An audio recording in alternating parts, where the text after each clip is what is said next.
começar agora com a abordagem cinética dos fenômenos de transporte. A gente não vai mais se preocupar com determinação de variação de energia livre. Agora a gente vai querer saber qual é a velocidade com que a partícula passa de um compartimento para o outro, do compartimento origem para o compartimento destino. A abordagem cinética, então, deixa de lado a questão de cálculo de variação de energia livre, a preocupação com diferença de potencial elétrico, se o transporte é ativo, se o transporte é passivo. Agora a gente vai deixar isso um pouco de lado e vamos se preocupar com a velocidade com que as concentrações se alteram quando uma partícula passa de um compartimento origem para o compartimento destino, certo? Então a abordagem cinética que a gente inicia agora se preocupa com a velocidade. Então a gente vai partir do pressuposto que a partícula passa do compartimento origem para o compartimento destino, então esse é um processo permitido, e a gente vai estudar como é que as concentrações se alteram, com que velocidade as concentrações se alteram, e associar isso a algumas características do sistema. Certo? Então eu já vou apresentar para vocês a letra, o símbolo que a gente vai usar para essa abordagem cinética. O símbolo que a gente vai usar para a velocidade do transporte de uma partícula. Esse símbolo é o J. E a velocidade de transporte de uma partícula, a velocidade com que uma partícula passa de um compartimento origem para um compartimento destino, a gente vai chamar de fluxo.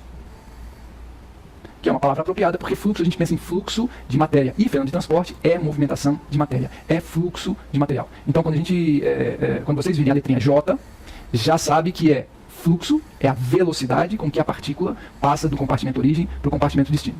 Então, qual é a fórmula que a gente vai usar para determinar o fluxo? No mesmo jeito que eu passei para vocês a fórmula da variação de energia livre para fenômeno de transporte, eu vou passar para vocês aqui a fórmula, uma fórmula inicial, né, a primeira fórmula, uma fórmula simplificada também, que relaciona a velocidade de movimentação de matéria, ou seja, o fluxo, com a diferença de concentração entre os compartimentos origem e destino. Então a gente volta a analisar a situação onde nós temos um compartimento, um sistema aquoso, dividido no compartimento 1, compartimento 2, ou compartimento origem e compartimento destino.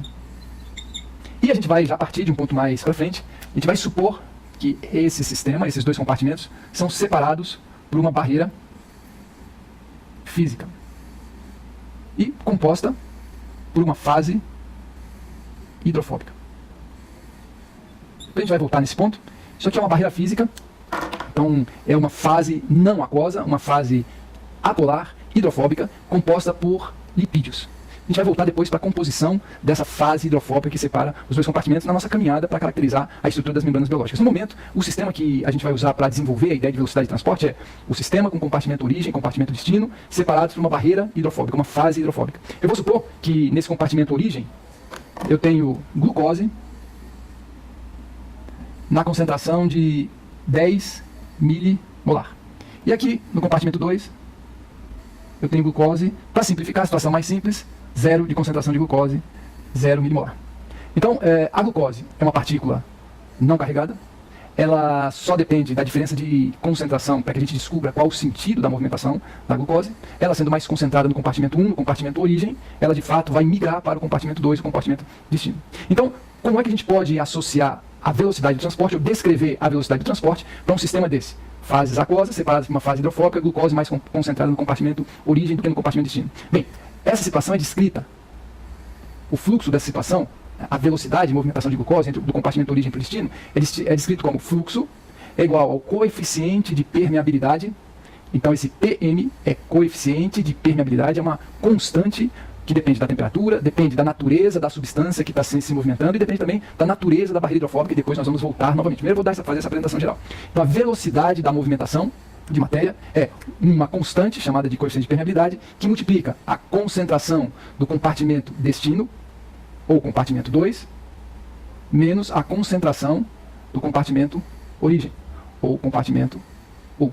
Então essa aqui é a fórmula mais simples que associa a velocidade, ou que te permite determinar a velocidade com que a partícula vai passar do compartimento origem para o compartimento destino. Se você sabe a concentração da partícula nos dois compartimentos, se você conhece também o coeficiente de permeabilidade dessa partícula através da fase hidrofóbica. Ok? Um detalhe, um sinal negativo que já eu discuto com vocês porque existe esse sinal negativo aqui, é um mero detalhe. Agora uma coisa muito importante, gente, muito importante para a gente começar a discutir essa fórmula aqui. Presta atenção numa coisa. Quando você fala de fluxo, de movimentação de matéria, a gente precisa pensar quais serão as unidades dessa movimentação de matéria. Né? Então a gente vai chegar numa resposta que é, olha, a velocidade de movimentação de glucose do compartimento 1 para o compartimento 2 é tanto unidades. Quais devem ser essas unidades? Bom, a ideia de, primeiro, movimentação de massa, de matéria, então a unidade deve ter alguma unidade de massa. A gente pode pensar em mols. Mols é a unidade de massa. Eu posso falar assim, olha, 10 micromols. 10 micromols, ou seja, 10 elevado a 10 vezes 10 a menos 6 mols de glucose. Passando. Isso é uma quantidade de matéria. Então, a ideia de movimentação de matéria tem que ter massa, micromols, e como a velocidade tem que ser alguma coisa por tempo. Então, a gente pode falar de um fluxo como 10 micromols de glucose por segundo. Essa unidade de velocidade é uma unidade de fluxo, mas não é total ainda, sabe por quê? Porque vocês imaginam o seguinte, eu vou dar um exemplo meio estranho, mas se a gente aproveitar bem a analogia, ele acaba sendo instrutivo. Imagina que tem um pesquisador que está estudando a quantidade de gafanhoto que se movimenta num determinado enxame. Então tem um enxame de gafanhoto que está avançando para uma plantação e o cara está preocupado em saber quantos gafanhotos estão migrando. Então ele vai, se aproxima do enxame e tem uma rede. Coloca a rede no meio do enxame e deixa durante 1 segundo e para e conta os gafanhotos. Então ele vai lá, conta os gafanhotos que nesse 1 segundo caíram na rede, ele vai lá ver 150 gafanhotos. Então ele fala, então o fluxo de gafanhotos, a movimentação de matéria gafanhotos é 150 por segundo. Beleza. Um outro pesquisador vai no mesmo enxame e coloca uma rede, deixa 1 segundo e pega, em vez de 150, ele pega 600 gafanhotos. No mesmo segundo, no mesmo enxame. E aí eles conversam, falam, como é que eu peguei 100 gafanhotos em 1 segundo, e você pegou 150 gafanhotos em 1 segundo, e como você pegou 600 gafanhotos em 1 segundo? E aí eles vão e descobrem que o que pegou 150 gafanhotos por segundo usou uma rede de 1 metro por 1 metro, era um quadrado de 1 metro por 1 metro. Então a rede que ele usou tinha 1 metro quadrado. O outro pesquisador, que pegou 600 gafanhotos, ele usou uma rede de 2 metros por 2 metros. Então a rede desse pesquisador, que pegou 600 gafanhotos, tinha 4 metros quadrados. Aí sim faz sentido. Um pegou 150 gafanhotos usando uma rede de 1 metro quadrado. Lógico. O outro usou uma rede 4 vezes maior, ou seja, 4 metros quadrados, e pegou 600 gafanhotos. Se esse que usou a rede de 4 metros quadrados divide pela área da rede, que é 4, o resultado vai ser o mesmo. 150 gafanhotos por metro quadrado, exatamente o mesmo valor que o primeiro pesquisador, que pegou 150 gafanhotos usando uma rede de 1 metro quadrado. Essa história toda é para mostrar para vocês que a unidade do fluxo, ou um fluxo, ou uma movimentação de matéria, ela só é bem caracterizada se você diz quanto de matéria passou por unidade de tempo, mas também por unidade de área medida. Ok? Então é importante você normalizar a movimentação de matéria que você está estudando pela área através da qual a matéria está passando. A área da fase hidrofóbica. Então a unidade de fluxo, ela tem que ter massa por tempo por unidade de área. Só assim você chega a um valor capaz de caracterizar o valor do fluxo. Certo? Então, qual vai ser a unidade que a gente vai usar de fluxo? A gente vai usar mols, ou seja, é a unidade de massa, é a quantidade de massa. Um mol, lembra, um mol é 6,02 vezes 10 a 23 partículas de alguma coisa. Então, mol é quantidade de matéria. A unidade que a gente vai usar para fluxo é mols, por a unidade que a gente vai usar para o tempo é o segundo, por unidade de área, e a unidade de área que a gente vai usar é o centímetro quadrado. Ok? Você poderia usar outra unidade de massa, outra unidade de tempo e outra unidade de área. Mas por convenção a gente vai usar isso aqui. A ideia que é importante. Todo fluxo tem que ter na sua unidade esses componentes. Massa por tempo por área. No nosso caso, em todos os cálculos, a gente vai usar mols que passam através de centímetro quadrado da fase hidrofóbica por cada segundo. Então a unidade de fluxo, no nosso caso, vai ser mols por segundo por centímetro quadrado. Então, quando você estiver resolvendo os problemas, no final, a resposta vai ter que sempre ser dada em mols por segundo por centímetro quadrado. Essa é a unidade de fluxo, essa é a unidade da velocidade de movimentação de matéria. Certo? Beleza? Vou fazer esses videozinhos menores para a gente ir otimizando o nosso tempo. Bem, então agora para usar essa fórmula aqui, vamos continuar explicando o que é necessário para a gente usar essa fórmula que determina o fluxo de uma maneira eficiente. Unidades mol por segundo por centímetro quadrado, coeficiente de permeabilidade, concentração do compartimento de destino menos concentração do compartimento de origem. Então, a primeira coisa que eu gostaria de explicar para vocês é esse sinalzinho negativo, que isso é uma coisa bem simples. Né? Como a gente supõe a movimentação da partícula do compartimento origem para o compartimento destino, e a gente vai simplificando, só considerar o aspecto químico, ou seja, em todas as situações que a gente estiver estudando e utilizando essa fórmula de fluxo, a gente vai supor que a concentração da partícula no compartimento origem é maior do que a concentração da partícula no compartimento destino. Isso faz com que a grandeza, o resultado disso que está dentro do parênteses, seja sempre negativo. Compartimento origem, a concentração da partícula no compartimento origem, em todos os casos que a gente analisar, ela vai ser maior que a concentração da partícula no compartimento destino. Isso porque a gente está simplificando, a gente está levando em conta só a influência química. Certo? Então, no caso que a gente vai estudar agora como exemplo, no compartimento origem é 10 milimolar, no compartimento destino é 0. Então, sempre o que vai aparecer aqui dentro do parênteses é negativo. Para evitar que todos os cálculos resultem em um número negativo de movimentação de massa, a gente coloca esse sinal negativo aqui na frente. Tá certo? O coeficiente de permeabilidade, essa constante aqui, é um valor sempre positivo, independente da partícula que está se movimentando, independente da natureza da barreira hidrofóbica. O coeficiente de permeabilidade sempre tem valor positivo. Se o que está dentro do parênteses sempre vai ter valor negativo, a gente ficaria sempre com valores de fluxo negativos. Para evitar isso, né, esse preconceito, existe um preconceito contra um resultado negativo, é que a gente coloca esse sinalzinho negativo aqui para que os fluxos, os valores de movimentação de matéria, sejam sempre positivos. Tá certo? Esse é o único motivo para a presença aqui desse sinal negativo na fórmula de fluxo. Beleza? Então acabou, isso não tem a mínima importância, é só um pequeno detalhe. Agora um outro detalhe que já é um pouquinho mais significativo, que exige um pouquinho mais de atenção de vocês. Observa que a unidade de fluxo que a gente vai usar é mols por segundo centímetro quadrado, certo? Aqui, nos valores de concentração da partícula que se movimenta do compartimento origem para o compartimento destino, a unidade de concentração, esse é o ponto, a unidade de concentração tem que ser compatível com a unidade final do fluxo. Quando eu digo compatível, é que as unidades formadoras da unidade de concentração têm que estar presentes na unidade do fluxo, do que vai ser calculado. Vocês vão entender melhor. Eu não posso usar, nesses valores aqui de concentração, 10 milimolar e 0 milimolar. Eu não posso usar a unidade milimolar. Eu tenho que trabalhar a unidade molar ou milimolar para fazer com que surjam componentes que estejam na unidade final do cálculo de fluxo. Isso parece uma coisa complicada, mas é extremamente simples. Lembrem-se, isso é muito importante. Lembrem-se do que é a definição de concentração molar. Molar é igual a mol por litro. Mol por litro, certo? Essa é a definição de molar. Todo mundo tem que decorar isso. Um molar, uma solução 1 molar, significa 1 mol por cada litro de solução, ok? Como é que a gente manipula essa unidade aqui para que fique mais próxima dessa? Mol já tem, aqui e aqui, mol, tá. Agora aqui tem centímetro quadrado e aqui tem litro. Como é que a gente mexe nisso aqui para que fique mais próximo daquilo? Vocês têm que lembrar que 1 litro é igual a 1000 centímetros cúbicos. 1 litro é igual a 1000 centímetros cúbicos. Então, se eu quiser transformar essa unidade aqui para algo mais próximo daquilo, o equivalente seria mol por 1000 centímetros cúbicos.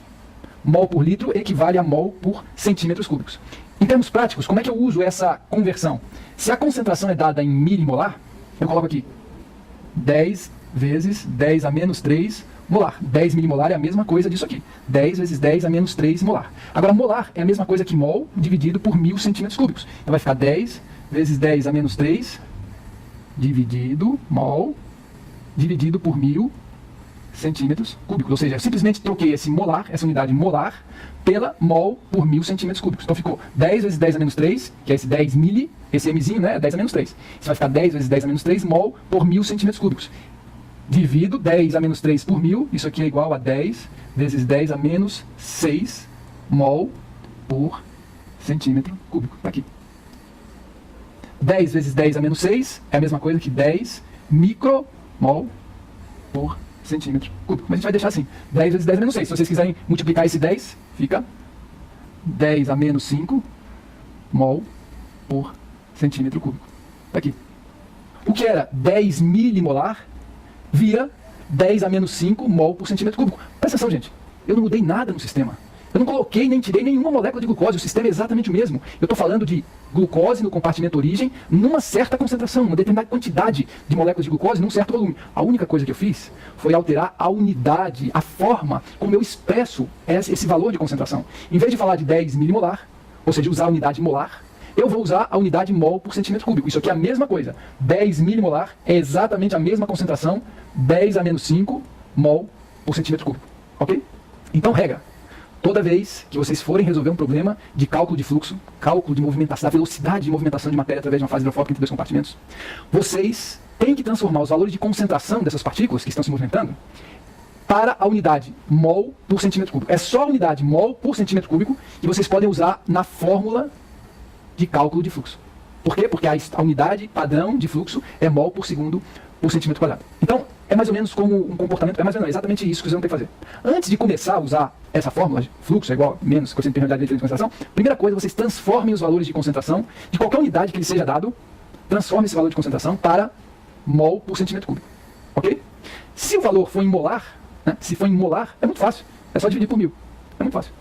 Ok? Aqui é 10 milimolar. 10 milimolar é a mesma coisa que 10 vezes 10 a menos 3 molar. 10 vezes 10 a menos 3, isso aqui é a mesma... Opa. Isso aqui é a mesma coisa que 10 a menos 2 molar. 10 milimolar é a mesma coisa que 10 a menos 2 molar. Passou de 10 a menos 2 molar para 10 a menos 5 mol por centímetro cúbico. Então, para você converter de molar para mol por centímetro cúbico, é só dividir o número por 1000. Acabou. Bom, mas não decora isso, pelo amor de Deus. Não decora. Pensa, entende. Por que você divide por 1000? Porque 1 litro equivale a 1000 centímetros cúbicos. Então, enquanto essa unidade molar te dá a quantidade de matéria por litro, essa unidade te dá a quantidade de matéria por um volume 1000 vezes menor do que 1 litro, que é 1 centímetro cúbico. 1 centímetro cúbico e 1 ml é a mesma coisa. Beleza, gente? Então, toda vez que vocês forem analisar cálculos de fenômeno de transporte, primeira coisa, transforma a unidade de concentração para mol por centímetro cúbico. Certo?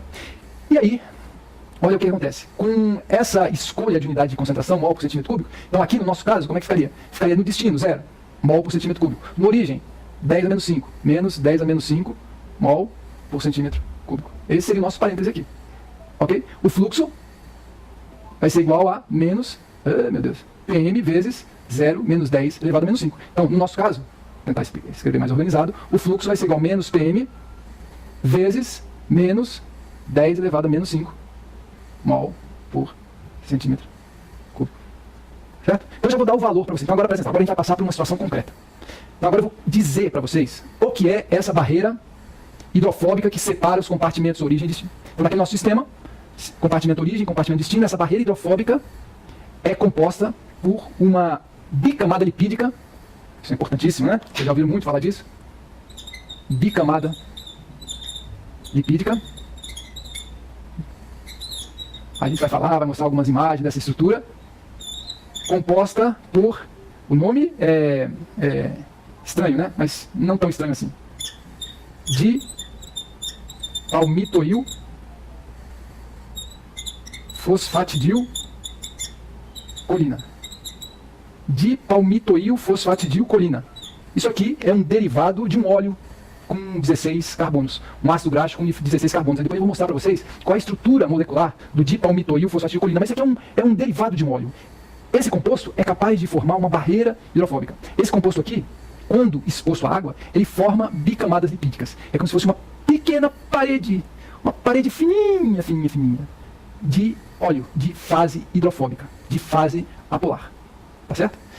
Então, o que eu vou dar para vocês aqui, e agora eu estou caracterizando o sistema, é com que velocidade a glucose passa do compartimento origem, onde ela está 10 a menos 5 mol por centímetro cúbico, para o compartimento destino, onde ela está 0 mol por centímetro cúbico, passando através de uma barreira hidrofóbica composta por dipalmitoil fosfatidil colina. Por que eu preciso caracterizar isso? Porque eu tenho que dar para vocês o valor do coeficiente de permeabilidade.